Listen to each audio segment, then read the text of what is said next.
एक बार फिर से स्वागत है आप सभी का हमारे चैनल जीटी गुरुजी पर, जहां आप सबको पता है G for grammar and T for translation के वीडियोज आप सभी को मिलते हैं। मैं हूं आपका होस्ट, आपका दोस्त, आपका इंग्लिश गुरु प्रभात कुमार सिंह, और आज मैं आप सबके लिए लाया हूं लूसेंट जूनियर इंग्लिश ग्रामर के चैप्टर 13 जो कि है केस, उसके एक्सरसाइज 1 के सॉल्यूशन को लेकर। यानी इसमें मैं इसके आंसर्स बताऊँगा, उसको समझाऊँगा, हिंदी मीनिंग बताऊँगा।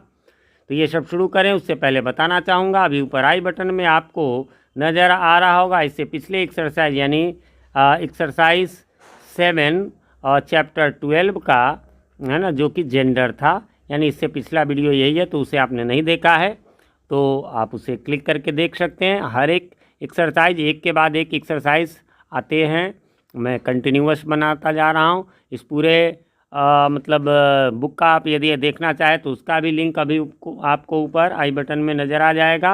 वैसे नीचे डिस्क्रिप्शन आप ज़रूर चेक कर लें, उसमें आपको Oxford junior English grammar, Oxford current English grammar, इसके अलावा जो है वो आपको ऑक्सफोर्ड के ट्रांसलेशन है ना, और यही नहीं, ग्रामर टॉपिक्स इन इंग्लिश के नाम से एक प्लेलिस्ट मिलेगा। उसमें जो है वो आपको टोटल जो है इम्पोर्टेंट जितने भी टॉपिक्स हैं ग्रामर के, टेंस, वॉइस, नरेशन, उन सब के एक्सप्लेनेशन वीडियो। ये तो सॉल्यूशन है, इसमें तो आंसर है। चलिए तो शुरू करते हैं। करना क्या है इसमें, तो डायरेक्शन दिया गया है, पिक आउट नॉमिनेटिव केस, ठीक है, इन द फॉलोइंग सेंटेंसेस। तो ये नॉमिनेटिव केस क्या होते हैं, आपने एक टेबल देखा होगा प्रोनाउन में, यहाँ लिखा रहता है आई, फिर अगले टेबल में लिखा रहता है माई, फिर लिखा रहता है माइन, है ना, और फिर लास्ट में एक लिखा रहता है मी, ठीक है। तो ये जो टेबल है, तो इसमें जो है ये सब्जेक्टिव केस कौन सा होता है, तो ये जो शुरू वाला होता है वो, और ये लास्ट वाला, ये तो हो गया प्रोनाउन का, ठीक है। इसी नॉमिनेटिव केस को ऐसे सिंपल में आप समझिए, इसी नॉमिनेटिव केस को हम लोग कहते हैं सब्जेक्टिव केस। मैंने उसका बाद में दे भी दिया है लिस्ट। तो सब्जेक्टिव केस, अब सब्जेक्टिव क्या हुआ, तो सिंपल सा है, जो सब्जेक्ट का काम करे, जो कर्ता का काम करे, वो सब्जेक्टिव केस है, और सब्जेक्टिव को ही नॉमिनेटिव केस कहते हैं। So simple. चलिए तो हम लोग इस प्रकार से आराम से समझ लेंगे, है ना।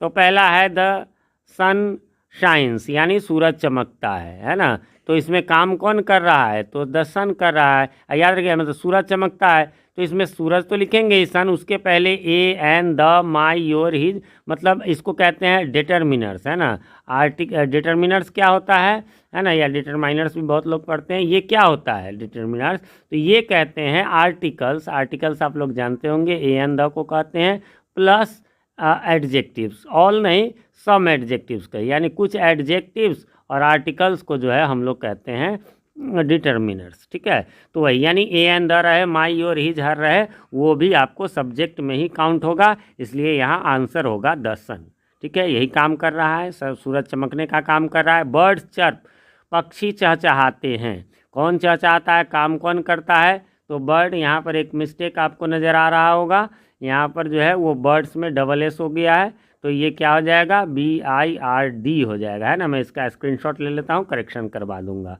तो पक्षी चहकते हैं तो बर्ड्स हो गया। यहाँ पर nominative case, the teacher is teaching, है ना। तो यहाँ स्टार्टिंग करता यही है, शिक्षक, है ना। कौन पढ़ा रहे हैं, तो शिक्षक जो है, यानी काम करने का काम, मतलब यहाँ कार्य जो है द टीचर के द्वारा हो रहा है, इसलिए द टीचर नॉमिनेटिव केस है। The dog barks at night, कुत्ता रात में भौंकता है। तो क्रिया जो है, काम जो है, कौन कर रहा है, कर्ता किसको कहते हैं, जो काम करे। तो ये काम कौन भौंकने का कर रहा है, तो कुत्ता कर रहा है, कुत्ता रात में भौंकता है। आगे बढ़ेंगे, फायर बर्न्स, है ना, फायर बर्न्स, है ना, यानी आग जलता है। तो भैया क्रिया हो रहा है जलने का, कौन जल रहा है, काम कौन कर रहा है जलने का, तो फायर, इसलिए फायर नॉमिनेटिव केस होगा। इसी प्रकार आइस इज कोल्ड, बर्फ ठंडी होती है, तो इसमें आइस हो जाएगा। कहेंगे सर इसमें काम तो नहीं हो रहा है, तो सब्जेक्ट के बारे में एक 3 चीज़ें होती हैं, ध्यान में रखिए। या तो वह कोई काम करेगा, ठीक है, काम करेगा, वो सब्जेक्ट है। सिंपल में मैं बता देता हूँ, ये PK मंत्रा समझिए, यानी प्रभात कुमार का मंत्र। या तो सब्जेक्ट काम करेगा, या उसके विषय में कुछ कहा जाएगा, है ना, उसके विषय में कुछ कहा जाएगा। जैसे, है ना, जैसे कहेंगे मैं एक शिक्षक हूँ। अब इसमें तो काम कोई नहीं हो रहा है, तो मैं के बारे में इस वाक्य में कुछ बताया जा रहा है, तो इसलिए मैं हो गया। वैसे ही बर्फ ठंडी है, तो इसके बारे में कुछ बताया जा रहा है, ठीक है। हालांकि एक और होता है, है ना, जिसका कोई संबंध दिखाता है वह भी सब्जेक्ट है। जैसे आई हैव ए पेन, तो संबंध बता रहे हैं आई से, तो इसलिए वह भी होगा। ठीक है, आगे है द टी इज़ हॉट, चाय गर्म है, तो क्या हो जाएगा, क्या गर्म है, तो सब्जेक्ट जो है बता रहा है उसमें द टी के बारे में। The boys are playing in the field, इसमें तो काम ही कर रहे हैं खेलने का, तो यानी लड़के मैदान में खेल रहे हैं, यहाँ द बॉयज़ हो जाएगा nominative case. India is progressing, भारत उन्नति कर रहा है, इसमें इंडिया हो जाएगा nominative case. We get up in the morning, हम लोग सुबह में उठते हैं, तो यहाँ पर वी हो जाएगा, ये तो क्लियर है। प्रोनाउन में तो लिस्ट ही हमारे पास होता है, आई है ना, वी यू है ना, ये सब वाला जो लाइन बताया मैंने, he see it they. The cat is sleeping, बिल्ली सो रही है, क्या हो जाएगा, द कैट हो जाएगा, है ना। अगला है वी रीड इंग्लिश, है ना, तो यहाँ पर तो क्लियर है कि वी हो जाएगा नॉमिनेटिव केस, हम लोग इंग्लिश पढ़ते हैं। फ्लावर्स आर ब्यूटीफुल, फूल सुंदर होते हैं यहाँ पर, या सुंदर हैं, वैसे यहाँ मीनिंग हो जाएगा सुंदर होते हैं, कहेंगे क्यों, तो द नहीं लगा हुआ, द लगा रहा था तो फूल सुंदर हैं, लेकिन यहाँ पर है फूल सुंदर होते हैं, है ना। जब बिना इसके प्लूरल में जब द नहीं लगता है तो उससे उसके गुण का बोध होता है। तो यहाँ फ्लावर्स हो जाएगा। ही थ्रू ए स्टोन, उसने एक पत्थर फेंका, यहाँ ही हो जाएगा, तो प्रोनाउन है, क्लियर है। The boy kicked the ball, है ना, लड़के ने बॉल में लात मारी, तो यहाँ पर द बॉय हो जाएगा, यहाँ तो काम करने का क्लियर बोध है।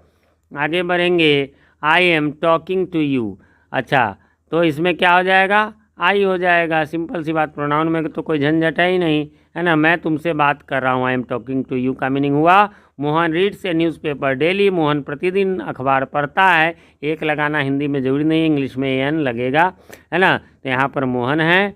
ही वेंट टू इंग्लैंड, वह इंग्लैंड गया, यहाँ पर ही हो जाएगा, तो प्रोनाउन है ना। यू हेल्प द पुअर, तुम गरीबों की मदद करते हो, या आप गरीबों की मदद करते हैं, तो यू हो जाएगा यहाँ पर, ये तो प्रोनाउन है, क्लियर है।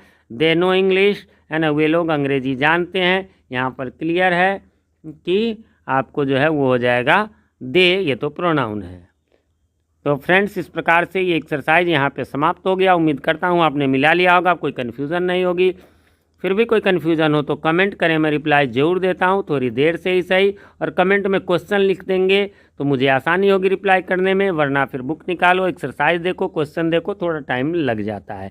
एक रिक्वेस्ट है, चैनल पे नए हैं या चैनल को अभी तक सब्सक्राइब नहीं किया है तो प्लीज़ इसे सब्सक्राइब कर लें, और साथ में नोटिफिकेशन बेल में ऑल को प्रेस कर दें, जिससे कि हमारे आने वाले वीडियो सबसे पहले आप तक पहुँच सके और पहले के वीडियोज़ आपको ढूंढने में आसानी हो। मिलते हैं अगले वीडियो में, तब तक के लिए हैव अ नाइस डे। लेकिन जाते जाते वीडियो को लाइक करना ना भूलें, और दोस्तों को हो सके तो शेयर भी कर दें। Thank you.